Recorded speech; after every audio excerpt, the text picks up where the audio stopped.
स्वागत है आपका आज के एपिसोड में। चलिए शुरुआत करते हैं पिछले अभ्यास प्रश्न से। गढ़वाल राइफल्स का रेजिमेंटल सेंटर कहाँ स्थित है? ए देहरादून, बी लैंसडाउन, सी रानीखेत, डी धर्मशाला। इस प्रश्न का सही उत्तर है विकल्प बी लैंसडाउन। चलिए देखते हैं इसके विश्लेषण को। Garhwal rifles regimental centre Lansdowne Uttarakhand में स्थित है। गढ़वाल राइफल्स के सैनिक मुख्य रूप से उत्तराखंड के 7 गढ़वाल जिलों से आते हैं। इस रेजिमेंट के सैनिक मुख्यतः उत्तराखंड के 7 गढ़वाली जिलों उत्तरकाशी, चमोली, रुद्रप्रयाग, टिहरी गढ़वाल, देहरादून, पौड़ी गढ़वाल तथा हरिद्वार से आते हैं, अतः विकल्प बी सही है। तो चलिए शुरुआत करते हैं आज के एपिसोड की पहले प्रश्न से। वस्तु एवं सेवा कर या जीएसटी परिषद के संदर्भ में निम्नलिखित कथनों पर विचार करें। 1. जीएसटी परिषद एक संवैधानिक निकाय है जिसे भारतीय संविधान के अनुच्छेद 279A के तहत स्थापित किया गया है। 2. परिषद को यह अधिकार है कि वह यह निर्णय ले सके कि पेट्रोलियम उत्पादों को कब जीएसटी के अंतर्गत लाया जाएगा। 3. जीएसटी परिषद की बैठक के लिए कोरम कुल सदस्यों की 2/3 उपस्थिति है। उपर्युक्त कथनों में से कौन सा या कौन से सही है या सही है? ए केवल 1 और 2, बी केवल 1 और 3, सी केवल 3, डी 1, 2 और 3। इस प्रश्न का सही उत्तर है विकल्प ए केवल 1 और 2। चलिए देखते हैं इसके विश्लेषण को। वस्तु एवं सेवा कर या जीएसटी परिषद। जीएसटी परिषद भारतीय संविधान के अनुच्छेद 279A के तहत स्थापित किया गया है, अतः कथन 1 सही है। इसे 101वें संविधान संशोधन अधिनियम 2016 द्वारा बनाया गया था। जीएसटी परिषद को यह विशेष अधिकार है कि वह यह अनुशंसा कर सके कि कच्चा तेल, पेट्रोल, डीजल, प्राकृतिक गैस और विमानन टरबाइन ईंधन जैसे पेट्रोलियम उत्पादों को जीएसटी के दायरे में कब लाया जाए, अतः कथन 2 सही है। जीएसटी परिषद के नियमों के अनुसार जीएसटी परिषद की बैठक के लिए कोरम कुल सदस्यों की आधी संख्या होती है, अतः कथन 3 सही नहीं है। अगला प्रश्न है 42वें संविधान संशोधन अधिनियम के संदर्भ में निम्नलिखित कथनों पर विचार करें। 1. इसने लोकसभा और राज्य विधानसभाओं की अवधि को 5 वर्षों से बढ़ाकर 6 वर्ष कर दिया। 2.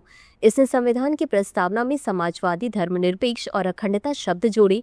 3. इसने शिक्षा और वन जैसे विषयों को राज्य सूची से समवर्ती सूची में स्थानांतरित किया। उपर्युक्त कथनों में से कौन सा या कौन से सही है? यह सही है। ए केवल 1 और 2, बी केवल 2, सी केवल 1 और 3, डी 1, 2 और 3। इस प्रश्न का सही उत्तर है विकल्प डी 1, 2 और 3। चलिए देखते हैं इसके विश्लेषण को। 42वें संशोधन अधिनियम 1976 ने संविधान के अनुच्छेद 83(2) और अनुच्छेद 172(1) में संशोधन करके लोकसभा तथा राज्य विधानसभाओं का कार्यकाल 5 वर्ष से बढ़ाकर 6 वर्ष कर दिया, अतः कथन 1 सही है। 42वें संशोधन ने संविधान की प्रस्तावना में 3 शब्द जोड़े, समाजवादी, धर्मनिरपेक्ष और अखंडता, अतः कथन 2 सही है। इसने शिक्षा, वन, भार एवं माप और वन्यजीवों की रक्षा जैसे विषयों को राज्य सूची से समवर्ती सूची में स्थानांतरित किया, जिससे केंद्र सरकार का नियंत्रण बढ़ा, अतः कथन 3 सही है। अगला प्रश्न है अंतर्राष्ट्रीय न्यायालय के संदर्भ में निम्नलिखित कथनों पर विचार करें। 1.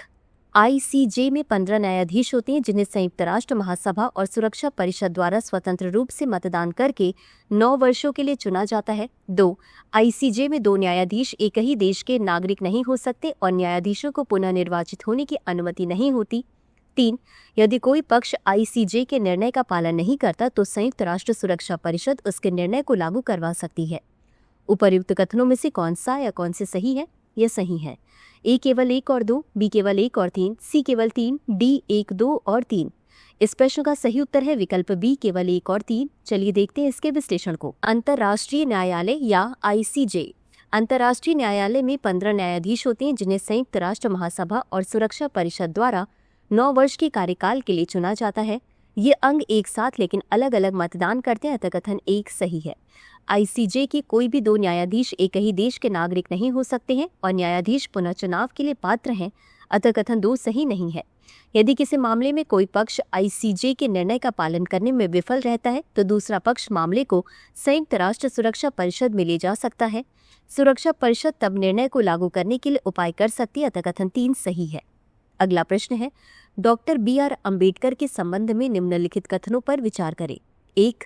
वह कोलंबिया विश्वविद्यालय से अर्थशास्त्र में डॉक्टरेट की उपाधि प्राप्त करने वाले पहले भारतीय थे। 2. वर्ष 1951 में हिंदू कोड बिल पर मतभेद के कारण उन्होंने कानून मंत्री के पद से त्यागपत्र दे दिया। 3. उन्होंने दलितों को सार्वजनिक जल टैंकों तक पहुंच के अधिकार के लिए वर्ष 1927 में महार सत्याग्रह का नेतृत्व किया। उपर्युक्त कथनों में से कौन सा या कौन से सही है? यह सही है। ए केवल 1 और 2, बी केवल 2, सी केवल 1 और 3, डी 1, 2 और 3। इस प्रश्न का सही उत्तर है विकल्प डी 1, 2 और 3। चलिए देखते हैं इसके विश्लेषण को। Doctor B R Ambedkar. Doctor B R Ambedkar America की कोलंबिया विश्वविद्यालय से अर्थशास्त्र में डॉक्टरेट की उपाधि प्राप्त करने वाले पहले भारतीय थे, अतः कथन एक सही है। डॉक्टर अम्बेडकर ने हिंदू कोड बिल के कड़े विरोध के कारण 1951 में भारत के पहले कानून मंत्री के पद से त्यागपत्र दे दिया था, जिसे उन्होंने हिंदू पर्सनल लॉ में सुधार के लिए तैयार किया था, अतः कथन 2 सही है। महाड़ सत्याग्रह 1927 में महाराष्ट्र के महाड़ में अम्बेडकर के नेतृत्व में एक ऐतिहासिक आंदोलन था, अतः कथन 3 सही है। अगला प्रश्न है, क्रय प्रबंधक सूचकांक के संदर्भ में निम्नलिखित कथनों पर विचार करें। 1. S&P ग्लोबल द्वारा विभिन्न अर्थव्यवस्थाओं के लिए मासिक आधार पर PMI आंकड़े जारी किए जाते हैं। 2. RBI मुद्रास्फीति के रुझान का पूर्वानुमान लगाने और मौद्रिक नीति निर्णयों को निर्धारित करने के लिए PMI डेटा का उपयोग करता है। 3. PMI का GDP वृद्धि के साथ मजबूत संबंध है और इसका उपयोग CSO द्वारा तिमाही राष्ट्रीय आय का अनुमान लगाने के लिए किया जाता है। उपर्युक्त कथनों में से कौन सा या कौन से सही है या सही है? A केवल 1 और 2, B केवल 1 और 3, C केवल 3, D 1, 2 और 3। इस प्रश्न का सही उत्तर है विकल्प A केवल 1 और 2। चलिए देखते हैं इसके विश्लेषण को। क्रय प्रबंधक सूचकांक S&P ग्लोबल पूर्व में IHS मार्केट द्वारा संकलित एक मासिक आर्थिक संकेतक है, अतः कथन 1 सही है। भारतीय रिजर्व बैंक मुद्रास्फीति के दबावों जैसे PMI रिपोर्ट में इनपुट और आउटपुट मूल्य सूचकांक, व्यावसायिक भावना का आकलन करने और मौद्रिक नीति निर्णयों को जांचने के लिए PMI डेटा को एक प्रमुख संकेतक के रूप में उपयोग करता है, अतः कथन 2 सही है। हालांकि PMI अक्सर GDP रुझानों के साथ एक मजबूत सहसंबंध दिखाता है, लेकिन इसका उपयोग केंद्रीय सांख्यिकी कार्यालय CSO अब राष्ट्रीय सांख्यिकी कार्यालय NSO का हिस्सा द्वारा तिमाही राष्ट्रीय आय का अनुमान लगाने के लिए नहीं किया जाता, अतः कथन 3 सही नहीं है। अगला प्रश्न है, संयुक्त राष्ट्र पर्यावरण कार्यक्रम UNEP के संबंध में निम्नलिखित कथनों पर विचार करें। 1. UNEP की स्थापना वर्ष 1972 में मानव पर्यावरण पर स्टॉकहोम सम्मेलन के बाद की गई थी और इसका मुख्यालय जिनेवा, स्विट्जरलैंड में है। 2. UNEP सीधे संयुक्त राष्ट्र महासभा को रिपोर्ट करता है और संयुक्त राष्ट्र सचिवालय का हिस्सा है। 3. UNEP ग्लोबल एनवायरमेंटल फैसिलिटी का प्रबंधन करता है, जो जैव विविधता, जलवायु परिवर्तन और भूमि क्षरण से संबंधित परियोजनाओं को वित्त पोषित करता है। उपर्युक्त कथनों में से कौन सा या कौन से सही है? A केवल 1 और 2, B केवल 2 और 3, C केवल 2, D 1, 2 और 3। इस प्रश्न का सही उत्तर है विकल्प C केवल 2। चलिए देखते हैं इसके विश्लेषण को। संयुक्त राष्ट्र पर्यावरण कार्यक्रम या UNEP इसकी स्थापना 1972 में स्टॉकहोम में आयोजित मानव पर्यावरण पर संयुक्त राष्ट्र सम्मेलन के बाद की गई थी। हालांकि UNEP का मुख्यालय केन्या के नैरोबी में है, अतः कथन 1 सही नहीं है। UNEP संयुक्त राष्ट्र महासभा का एक सहायक निकाय है और संयुक्त राष्ट्र सचिवालय का हिस्सा है तथा सीधे संयुक्त राष्ट्र महासभा को रिपोर्ट करता है, अतः कथन 2 सही है। ग्लोबल एनवायरमेंटल फैसिलिटी का प्रबंधन UNEP द्वारा नहीं किया जाता, अतः कथन 3 सही नहीं है। अगला प्रश्न है, पुरी के जगन्नाथ मंदिर के संबंध में निम्नलिखित कथनों पर विचार करें। 1. इसका निर्माण पूर्वी गंगवंश के राजा अनंत वर्मन चोडगंग देव ने 12वीं शताब्दी में करवाया था। 2. यह मंदिर द्रविड़ स्थापत्य शैली का अनुसरण करता है, जिसकी विशेषता ऊंचे गोपुरम और स्तंभ युक्त मंडप है। 3. इस मंदिर में प्रयुक्त देवी देवताओं की मूर्तियां लकड़ी से निर्मित होती है। उपर्युक्त कथनों में से कौन सा सही है?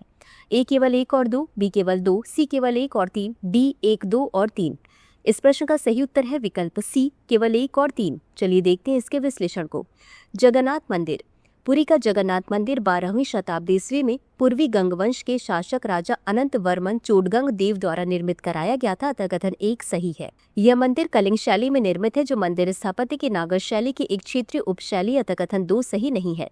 पुरी में जगन्नाथ मंदिर अद्वितीय है क्योंकि यहाँ के देवी देवताओं जगन्नाथ, बलभद्र और सुभद्रा की मूर्तियां लकड़ी से निर्मित होती हैं, अतः कथन 3 सही है। अगला प्रश्न है, भारत निर्वाचन आयोग के संदर्भ में निम्नलिखित कथनों पर विचार कीजिए। 1. यह लोकसभा, राज्यसभा, राज्य विधानसभाओं तथा राष्ट्रपति और उपराष्ट्रपति के पदों के लिए चुनाव कराता है। 2. इसके पास आदर्श आचार संहिता को लागू करने की शक्ति होती है, जो लोक प्रतिनिधित्व अधिनियम के तहत कानूनी रूप से बाध्यकारी होती है। 3. पंचायती राज संस्थाओं और नगरपालिकाओं के चुनावों के संचालन में इसकी कोई भूमिका नहीं होती। उपर्युक्त कथनों में से कौन सा या कौन से सही है या सही है? A केवल 1 और 2, B केवल 1 और 3, C केवल 3, D 1, 2 और 3। इस प्रश्न का सही उत्तर है विकल्प B केवल 1 और 3। चलिए देखते हैं इसके विश्लेषण को। भारत निर्वाचन आयोग या ECI यह एक संवैधानिक प्राधिकरण है जिसकी स्थापना संविधान के अनुच्छेद 324 के तहत की गई है। यह लोकसभा, लोक प्रतिनिधि सभा, राज्यसभा, राज्यों की परिषद, राज्य विधानसभाओं तथा भारत के राष्ट्रपति और उपराष्ट्रपति के पदों के लिए चुनाव कराने के लिए उत्तरदायी है। अतः कथन 1 सही है। आदर्श आचार संहिता निर्वाचन आयोग द्वारा चुनावों के दौरान राजनीतिक दलों और प्रत्याशियों के आचरण को नियंत्रित करने हेतु जारी दिशा निर्देशों का एक समूह है। हालांकि यह कानूनी रूप से बाध्यकारी नहीं है और इसकी वैधता लोक प्रतिनिधित्व अधिनियम से नहीं प्राप्त होती, अतः कथन 2 सही नहीं है। भारत निर्वाचन आयोग पंचायती राज संस्थाओं और नगर पालिकाओं के चुनाव नहीं कराता। इन चुनावों का संचालन राज्य निर्वाचन आयोगों द्वारा किया जाता है, जो संविधान के अनुच्छेद 243 के और 243 ZA के तहत स्थापित स्वतंत्र संवैधानिक निकाय है, अतः कथन 3 सही है। अगला प्रश्न है, भारत की शरणार्थी नीति के संबंध में निम्नलिखित कथनों पर विचार करें। 1. भारत वर्ष 1951 के संयुक्त राष्ट्र शरणार्थी सम्मेलन और उसके वर्ष 1967 के प्रोटोकॉल का हस्ताक्षर करता है। 2. म्यांमार, अफगानिस्तान और श्रीलंका से आने वाले शरणार्थियों को विदेशी नागरिक अधिनियम 1946 के तहत शासित किया जाता है तथा उन्हें कोई विशिष्ट कानूनी सुरक्षा नहीं दी जाती। उपर्युक्त कथनों में से कौन से सही है? A केवल 1, B केवल 2, C 1 और 2 दोनों, D न तो 1 और न ही 2। इस प्रश्न का सही उत्तर है विकल्प B केवल 2। चलिए देखते हैं इसके विश्लेषण को। भारत वर्ष 1951 के संयुक्त राष्ट्र शरणार्थी सम्मेलन या उसके वर्ष 1967 के प्रोटोकॉल का हस्ताक्षर करता नहीं है और देश में कोई विशिष्ट शरणार्थी कानून भी मौजूद नहीं है, अतः कथन 1 सही नहीं है। म्यांमार, अफगानिस्तान और श्रीलंका जैसे देशों से आए शरणार्थियों को विदेशी नागरिक अधिनियम 1946 के अंतर्गत नियंत्रित किया जाता है, लेकिन उन्हें कोई विशेष विधिक सुरक्षा प्राप्त नहीं होती, अतः कथन 2 सही है। अगला प्रश्न है, संविधान की प्रस्तावना के संदर्भ में निम्नलिखित कथनों पर विचार करें। 1. N.A. पालखीवाला ने प्रस्तावना को संविधान का पहचान पत्र कहा था। 2. समाजवादी और पंथनिरपेक्ष शब्दों को 42वें संविधान संशोधन अधिनियम 1976 के माध्यम से प्रस्तावना में जोड़ा गया था। 3.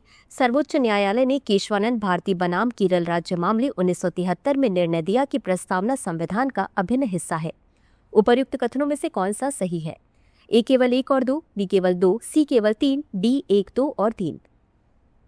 इस प्रश्न का सही उत्तर है विकल्प D 1, 2 और 3। चलिए देखते हैं इसके विश्लेषण को। प्रख्यात संविधान विशेषज्ञ और विधिवेत्ता N.A. पालखीवाला ने प्रस्तावना को संविधान का पहचान पत्र कहा था, अतः कथन 1 सही है।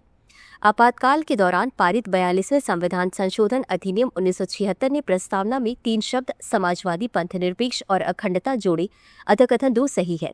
केशवानंद भारती बनाम केरल राज्य 1973 के ऐतिहासिक मामले में सर्वोच्च न्यायालय ने निर्णय दिया कि प्रस्तावना संविधान का अभिन्न हिस्सा है, अतः कथन 3 सही है। न्यायालय ने यह भी माना कि मूल संरचना सिद्धांत को प्रस्तावना से व्युत्पन्न किया जा सकता है, जिससे यह संवैधानिक व्याख्या में एक महत्वपूर्ण साधन बन जाती है। इसी के साथ अंत में देख लेते हैं आज के अभ्यास प्रश्न को। Military institute of technology Pune की स्थापना किस वर्ष की गई थी? A 2009, B 2010, C 2011, D 2012। इस प्रश्न का उत्तर कमेंट बॉक्स में जरूर दें। आज के लिए बस इतना ही। धन्यवाद। डियर व्यूअर्स, अपने एग्जाम की तैयारी को और बेहतर करने के लिए हमारे चैनल को लाइक, शेयर और सब्सक्राइब करना न भूलें।